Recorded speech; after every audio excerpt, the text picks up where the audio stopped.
Hi, Leonard. Welcome to the show. I'm delighted to have you. Glad to finally get you here. Great to be here, Alex. Awesome. And like I start every episode with having my guests introduce themselves because I have a penchant, as the French say, for botching introductions. So I would like to hear who you are, what you do, and how you got to where you are today, Leonard.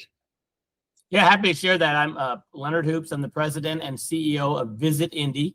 Visit Indy is the destination management organization, essentially the convention and tourism economic development agency for Indianapolis. I've been in this industry for close to 30 years now, and I worked in the corporate world in Silicon Valley for about 6.5, 7 years, found out about this industry, fell in love with it, worked for the San Jose Convention and Visitors Bureau, left there as their number two, went to Sacramento, was their number two for about 6 years, left there for San Francisco, and I was their number two at San Francisco Travel for about 5 years, and joined Visit Indy in 2011. I live in downtown Indy, married, got two awesome kids. I was born in Trinidad. I have a very mixed background. I have an English, Scottish, Irish father and an Indian mother. And so I can definitely relate to you on the Irish level, Alex. I went to Blarney. I never kissed the stone, though. Good. Good American. Good American. It didn't seem sanitary. No. Kissing a stone that everybody else has kissed. Come on. But I always tell people I'm your typical English, Scottish, Irish, Indian American born in Trinidad. So glad to be with you. Awesome. And so, I guess, when we talk about like Visit Indy, I mean, you've been there for so long, and when we talk about like scaling the tourism, I speak to hotels and restaurants every day on this podcast, and they kind of come up with, say, key things that it's interesting. Okay, so like things I hear all the time are hiring problems and the challenges of hiring constantly. It doesn't matter if you're a restaurant, hotel, or what are you, it's just like impossible to find staff. And then I hear a lot about inflation and how commodity prices in particular for restaurants have been spiking up and down for the last 3 years. And then the third thing I heard was a great phrase I heard, which was called Florida fatigue. And basically, since COVID, everybody's gone to Florida because it was like the only place that's open. And now there's this thing, I don't know if it's borne out in facts, but I've heard at least 2 hoteliers that there's been a Florida fatigue, and then like people are kind of like, oh, I need to go somewhere else. So given all of that, I'm just curious about like sort of how sort of the board helps like sort of hospitality in Indiana for you, given that like there are so many economic and business challenges facing hospitality nationwide in and of itself. Yeah, historically, DMOs, destination management organizations like Visit Indy, like SF Travel, where I worked before that, have been 3 primary purposes: sales, marketing, and services. Yep. So you get somebody to come to your destination. We don't control any of the product, right? So the hotels and the restaurants, the convention center are all run by different people, but our job is to get them here and to get them to utilize all those things. And there's the marketing, so the combination of creating the interest and then closing the deal. And then on the services side, once you've booked them, we will provide, support, whether it's a group that's a citywide group in the convention center or somebody self-contained in a hotel or whatever the case might be. To your point, we've kind of, a lot of DMOs, including Visit Indy, have begun doing things like working with our business partners, the restaurants, the hotels, et cetera, on things like workforce development and helping elevate the perception of the industry so that people want to come work for it. I know at Visit Indy, and we're more of an agency than we are a hospitality organization where we're taking care of actual customers on the ground. Visit Indy, we all often say that we have a get-to job. We get to do this. We don't got to do this. So it's much nicer being in a get-to than a got-to, and we want to make more people aware of that this is a get-to industry. You get to work in this industry. So there's definitely been elevated interest and work on that since the pandemic, where the Visit Indies of the world are now working with the Hotel and Restaurant Association and the individual businesses specifically on things like workforce development. Yeah, it's definitely something I'm hearing a lot across the board, which is like, workforce development, training, like career pathing, a role in hospitality has become almost like a number one sort of retention strategy for companies. I feel like I hear, I've been at Landed for probably coming up 2 years now. And when I started, it was like top of funnel, top of funnel, top of funnel. How do we get staff into our hotels, into our restaurants as fast as possible? Places reopening, new stores are opening, and not enough people. Then it became a question of like talent. So like, how do we find people that are good enough to even like do this job? So like, we got to cut some of that top to now being a huge focus in hospitality on retention, given the acquisition cost of like quality candidates and given the cost of like replacing them in churn. And so, and just the pursuit of talent after the pandemic changed, because so many staff were furloughed during the pandemic, and they found other jobs that didn't come back. So totally. A lot of organizations rebuilt almost from scratch. Totally. I mean, that's the idea. Like I had somebody on yesterday, actually based in the Bay Area, and you know, they were just telling me like, you know, during COVID, like they let off a huge portion of their staff, and then it's like, well, they have growth goals, and it's like we have to get a whole new type of staff. So like, how do we prepare staff for flexibility? You know, I think about that a lot, like as a sort of operating sort of principle for like working in sort of chaotic environments, I guess, be it a startup or be it in hospitality, like being comfortable with that type of flexibility. I have, and I'll send you the article afterwards, or I'll put it in the notes of the podcast. Like my old boss, like wrote an article on First Round Capital's blog called "Giving Away Your Legos," and I talk about it a lot on the pod because I think like in hospitality, and I think like just in like, I guess in hospitality and in life, you know, being comfortable with like, say, who you are today is not who you're going to be in 6 months within this job if that business is growing. So like if it's growing, your role, your expectations, your accountability changes. Are you comfortable with giving up your assigned job spec to do something else? Like if I was asked to do HR tomorrow, would I go do HR even though I'm not a HR person? It's like, I guess, you know, that's the job, you know? And I'm curious because to your point, Alex, one of my colleagues just last week when Indy hosted the NBA All-Star Weekend, which we hadn't had since 1985. And it's a 4-day, all sorts of activities, activations. But one of my colleagues who works in the convention center, who actually is involved in event coordination, said that's one of those weeks where the other duties is assigned is your primary job. Yeah, totally. And you got to be comfortable because you got to make that a success. If this is the first time in 39 years that you had the opportunity to have that, and it's like, it's, you know, by hook or by crook, we're making this happen. Exactly. But like, you got to have buy-in. And so it's like engendering that type of buy-in. And to engender that type of buy-in, you need the type of people at the top who have that buy-in and are willing to put in those hard yards. Right. So like, my question to you is, for the success of an event like that, like, how do you look at, say, the talent that you need to make that happen? And how do you think about like fostering and encouraging that type of like wherewithal, that flexibility, that sort of, you know, bias for action, so to speak?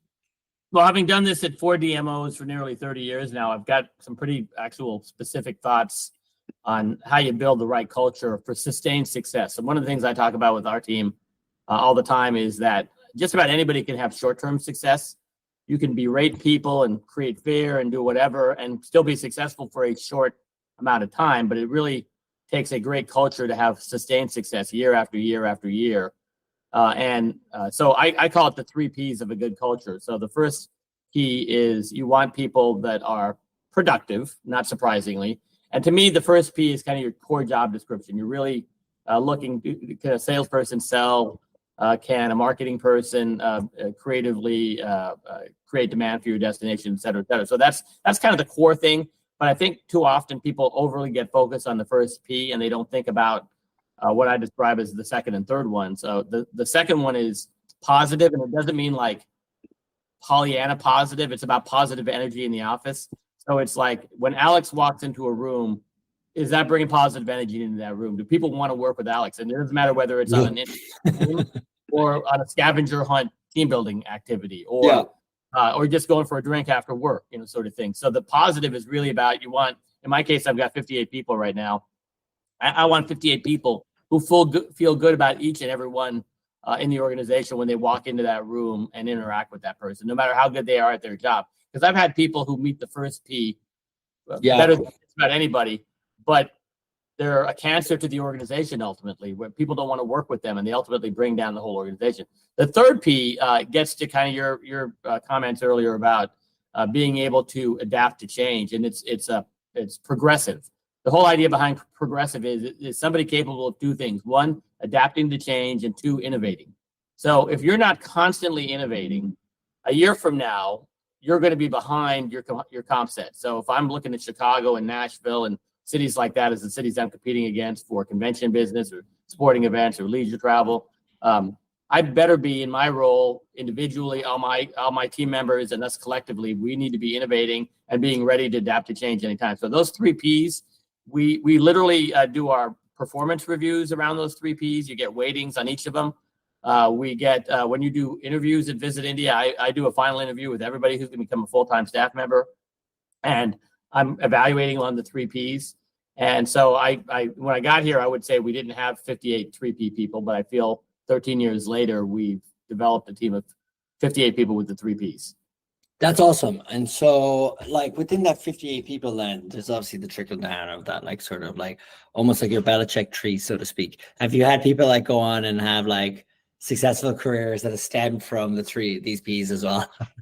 Well, there's a double-edged sword there, right? Because sometimes you'll create a culture where people don't want to leave. And so when people do leave, you want them to be successful. So there's no question that, and I'm a believer in general, when somebody comes to me and say, hey, I have an opportunity in Chicago or Baltimore. And so, for example, we had somebody who was one of our directors of sales who is now a senior vice president in Chicago. And we feel great that he went from here to Baltimore to Chicago. There's somebody who works for our industry association, Destinations International, who was in a mid-level position here in Indianapolis, and now she's a senior executive for Destinations International. Still living in Indy, though, because you can do that remotely. But yeah, that definitely, I'm fully supportive of people. I always tell people, do what's best for you. And then I also have people, our turnover rate here is, outside of the pandemic years, is typically under 5% annually. Oh, that's so good. So yeah, it's interesting because I always think about like, what separates good from great is not the process per se. Like I think you can teach people process and you can teach people like service. Like when I think about like what makes a great GM in a hotel or a restaurant, like sure, you can show them the point of sale or you can show them the online checking booking tool. I hope you learn it. But in an actual fact, it's like there's like these sort of intangible qualities. And I'm laughing with a lot of my guests lately because I had this sort of epiphany that I could feed every transcript of my podcast into like a chat GPT and say, summarize the intangible aspects that make people great in like hospitality businesses. So I'm curious, like when you think about like sort of like what are sort of the kind of, you mentioned the 3 Ps that you look for and then you interview and hire for them. But are there like specific intangible things that A, you look for in people and then B, try to test for when you're trying to either A, recruit them or B, like when they're on the job? Well, outside of the 3 Ps, I feel that our leadership needs to have an elevated version of that. And I've kind of developed 4 attributes I look for in that area. And so they're vision, judgment, persuasiveness, and resilience. The whole idea with vision is I'm evaluating, can somebody come in and essentially get a quick lay of the land as it stands right now, and then they have a bold idea for what it could and should be, right? So that's the vision. The idea of judgment as a key attribute is then you kind of test to see you never are going to go from point A to point Z without detours. Something happens, macro issues happen, micro issues happen, roads are out, bridges are out, and you've got to kind of, I always tell people you're not trying to do a blueprint, you're trying to do a roadmap, because blueprints have to be followed exactly as bridges and houses fall down. Roadmaps take into account the fact that the world doesn't work that way, and you've got to be able to navigate around obstacles. And so have you made good judgment calls along the way? And if you didn't make a good judgment call, did you learn from that? So that's the judgment part. The next one is persuasiveness. So the whole idea there is, hey, Alex is the chief sales officer. Is Alex capable of getting people to follow him? Can he persuade the mayor, who is not going to be, his team member, but he needs to convince the mayor that this hotel project we're advocating for is something that's going to benefit the city, no matter how much risk the mayor feels it may be taking on the city. And then the last one's resilience. And the whole idea there is, no matter what, Alex and Leonard and whoever else, we're still going to be stymied every now and again. Even Tom Brady didn't win every Super Bowl, and you got to be able to get back up from that and go through that process again: vision and judgment and persuasiveness. And so, if I see those 4 things, and I have ways, there's interview questions I do to test all 4 of them. When I do reviews of my direct reports who are the senior leadership team, that's how we talk about those 4 things.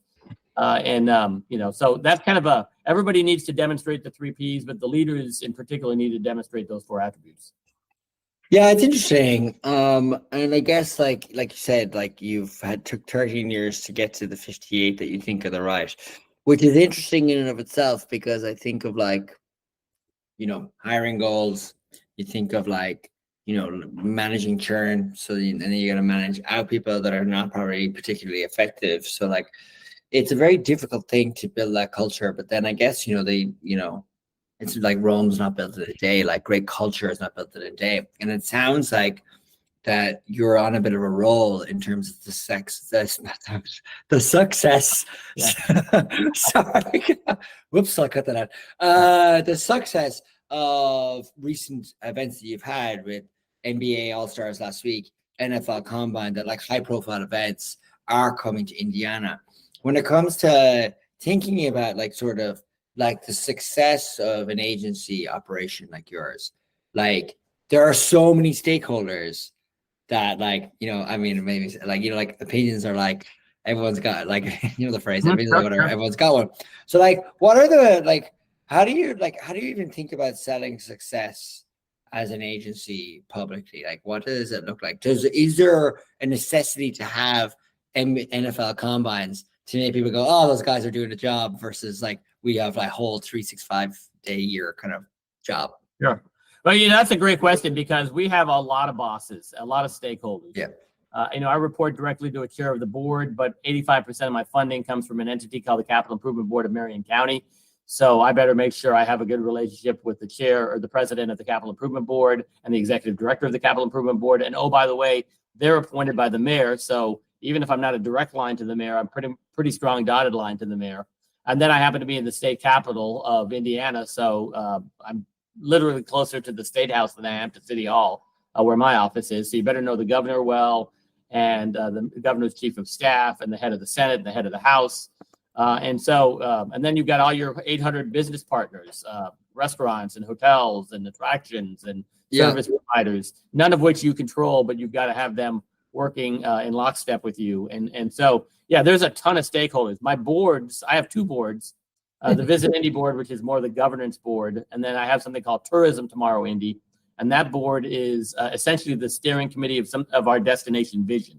So what are we doing to not just sell and market what we already have, but to shape the product that we think our customers want? It's almost like the R&D department at Procter & Gamble. So I have these 2 boards, and there are over 50 people between those 2 boards. So I always, anytime I see any of them, I say, there's one of my many bosses, and I point that out to them. So without question, we've got KPIs that are important to our members. How many room nights did we book on the convention side? How many leisure room nights did we book? How many web user sessions have we had? How much private revenue did we get to supplement the public revenue? All these sorts of things. So the KPIs certainly are important.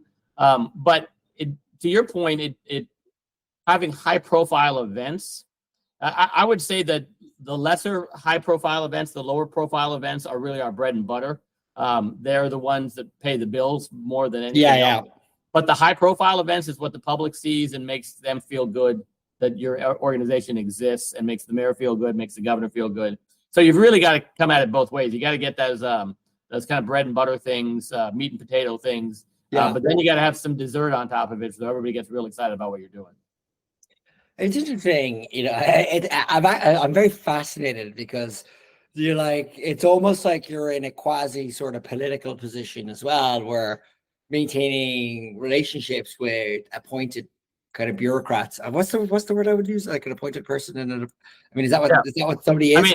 Elected leaders. Yeah. But they appoint people, like you said. So like, you don't have a direct line to the mayor, but they appoint somebody who sits on the board of the county board. The fund, he's got control of the staff and the board of the entity that funds me. Yeah, exactly. So, and that person can change every couple of years. Mm-hmm. So you kind of have to deal with that sort of change, which is quite, it must be quite an interesting. Yeah. I'm kind of like smiling. It's like, well, and like, anytime, Alex, it is. And anytime the State House is in session, the first 4 months of every year, over down the block, the State House is in session doing state level legislation. And sometimes that legislation is helpful and sometimes it's not helpful. And for a third of the year, we're spending a lot of time at the state level as well. Okay, interesting. And so I have 25 city county councilors as well. So those 25 councilors, the mayor would say that's, the voters and those councilors, ultimately he's got to listen to as well. So there's no end to the stakeholders we feel we have to make sure that we're having, that we're fostering good relationships with. And like when you think about like sort of like the overarching success of the program, okay, and you're like saying you got your meat and potatoes, your bread and butter events, and you get your high profile events, and you're working with all these stakeholders, and you're competing with like Chicago, and you said a couple of other cities as well, Nashville, Atlanta, yeah. And I mean, Atlanta obviously, like, I mean, has a leg up. I mean, it has the biggest airport in the world, or is it the busiest one, I think, or something? So like, in the sense that like everyone's got advantages and disadvantages across the board, and so like, what makes Visit Indy like better than those? Like, how do you, when you think about how you stack up, like what makes your offering more compelling, do you think? Yeah, well, and we'll be the first to tell you, we don't think our brand perception is at the level of a Chicago, or even more recently, kind of Nashville has been able to elevate its brand in the last 20 years. We feel we're moving in that direction, but we've been successful, I think, in three areas. One is that the Indy has been known as a sports destination going back to 1911 for the first Indy 500. Yes. And in 1979, one of our fellow agencies, the Indiana Sports Commission, was created. It's actually Indiana Sports Corp is technically their name, but it was the first sports commission in the country. And so we've been having high-profile sporting events for about 45 years on top of the Indy 500, whether it's an NCAA Final Four. We had the Super Bowl in 2012. We've had NBA All-Star in 85 and 24. We had the College Football Playoff National Championship in 22. So we're constantly we're going to have the USA Olympic swimming trials in June, 9 days inside Lucas Oil Stadium. We're building pools inside our football stadium to hold the Olympic trials, where we'll send all the athletes to Paris. So the sports strategy has been a big part. We've also been really smart on urban planning. And so while we're not necessarily the sexiest as yet, we do feel that people who get here fall in love with how the city is laid out. We have 12 hotels connected by skywalks to the convention center, 4,700 rooms. We're building a 13th with another 800 rooms. So we're going to have 13 with 5,500 rooms where you don't even have to walk outdoors. So if you happen to be in the middle of a rainstorm, or if it's snowing in December or whatever, you can 5,500 rooms, you can walk to the center. And then our airport's been the #1 ranked airport. So we don't have the airlift of Hartsfield in Atlanta, but the actual customer satisfaction of going to our airport has been the highest in the country for 11 years in a row. And then the last but not least is there's this thing called Hoosier hospitality. And you have to actually come to Indy to experience it. But it's amazing how many people will have their first visit in Indy and say, people were holding doors open for me, and everybody was smiling, and everybody was nice. And I've lived on the coast. I've lived in San Francisco or New York. They don't act like that there. And or even in Chicago. Chicago is Midwest, but it's a different culture than that Hoosier hospitality. So you combine that kind of sports legacy, our infrastructure strategy, and this hospitality, and that has been our bread and butter, differentiating Indy.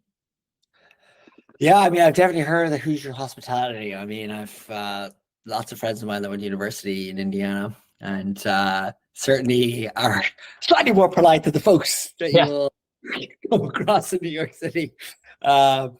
But to each their own.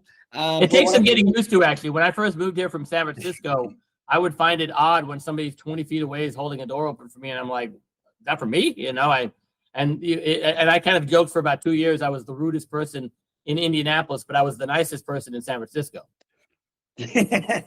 That's so funny. I see that a lot. Like, I mean, I guess it must be an Irish thing, to hold the door for people. It's funny. Like, I see it here in like New York and like the subway, and I'm like, I get it, but it ain't the same.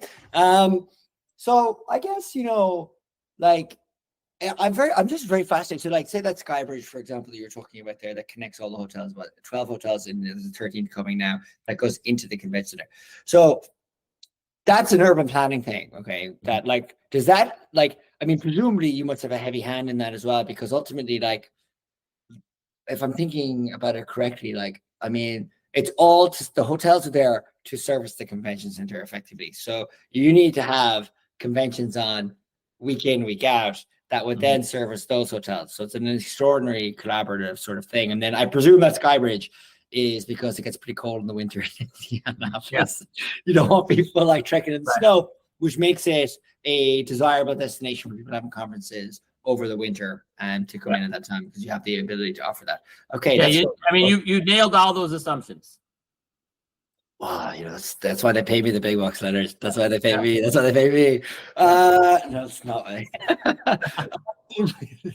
I'm just locked here in a room. I guess like I'm just very so like you talked earlier about like the sales, the marketing, and like you have to advertise Indiana as well, and so that comes from like a state budget.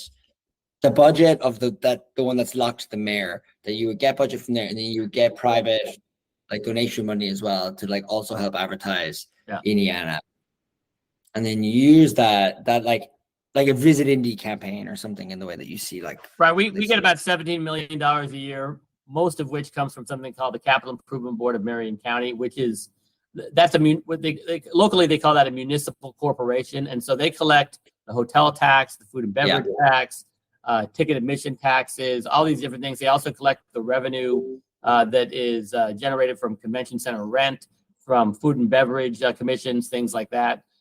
So at the end of the day, they have a big pot of money. That big pot of money they then distribute to pay down the bond debt on like the convention center and Lucas Oil Stadium where the Colts play. They also use that money then to fund us, and then we supplement that funding with partnerships and sponsorships and things like that. It's not really charitable per se, right? So a hotel may give us X amount of dollars based on our partnership formula, and we provide them with leads for groups that want to meet in their convention center because we're marketing. That's awesome. Yeah. Okay. That's awesome. Can you believe that we've spoken for over half an hour? Are you shocked by that? I'm not shocked. Yeah. You're enjoying this chat. I mean, I'll talk with my Irish brethren all day long for as far as I'm concerned. Well, you are in the most, I would say, probably in the top 3 of Irish states, because you got South Bend. How far? Oh yeah, sure, absolutely. How's that? How far away is that from? I think Irish and their mascot. Yeah, I'm not I'm not offended by that at all or anything. No, that's the joy of being Irish that we get. I always think that like, and I guess it's probably the same for any sort of group. It's like, you want people talking positively about you. And I think, I don't think you never hear anybody say anything negative about being Irish. So like for me to get worked up about a guy dressed in green, running out with a flag in front of the team, I'm like delighted. Like that we're still talking about us. These are great grandchildren and they're still talking about us. I'm like, yes, keep it going. And I do love Lucky Charms as well, to be fair. So the last question I ask everybody when they come on the pod as well, Leonard, is a very vague one. And I think you're actually going to nail it because this is kind of really your MO. But like basically the question I ask everybody is, what advice would you give people listening to this podcast? What advice would I give them? I would say, and this ties to what I think, Visit Indy has done really well since 2014, is I think you've got to, this is not a micromanaging type of thing, but you've got to take control of your own destiny to some extent. And for example, the hotel, the 13th hotel we're building right now, this 800-room Signia by Hilton with a convention center expansion attached to it. We started proposing that in 2014 based on what we were hearing for our customers. We did the feasibility studies. This project probably died 10 times in the last 10 years. The developer, the initial developer, when all the federal interest rate hikes went in, the pro forma didn't work anymore. And so the city ultimately ended up taking ownership of it. And we were advocates for that because we felt it was going to lift the tide for all the hotels, not be necessarily a primary competitor against all the hotels. So long story short is in 14, we created something called the Indy Destination Vision. And for the last 10 years, we have been trying to shape our own future. We've been trying to influence what goes into White River State Park downtown. We've been trying to, get this hotel out of the ground. Rather than just sitting on our hands and saying, well, I hope things work out. So I would just saying, to the extent that you can take control of your own future, go do that. All right. Great stuff. Thanks so much, man. It's been great getting to know you. My pleasure, Alex. Hope to see you in real life one day.